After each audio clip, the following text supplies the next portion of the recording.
जो जो टाइम गुजरता जा रहा है, अब क्रिकेट में भी बहुत सारी तब्दीलियां आती जा रही हैं। आईसीसी वर्ल्ड कप 2023 में एंजेलियो मैथ्यू, जो कि श्रीलंका के प्लेयर हैं, साबिका कप्तान भी हैं, उनको बांग्लादेश के खिलाफ टाइम आउट दे दिया गया।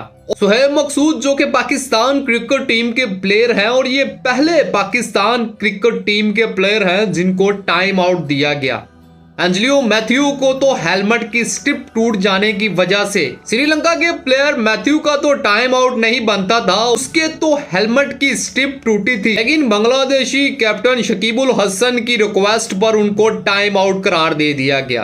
याद रहे कि मैथ्यू नंबर 1 टाइम आउट हुए थे और नंबर 2 टाइम हुए हैं पाकिस्तान क्रिकेट टीम के सुहेब मकसूद। देखते हैं कि क्रिकेट में और क्या तब्दीलियां आती हैं, क्योंकि जो जो टाइम गुजर रहा है क्रिकेट भी फास्ट होती जा रही है।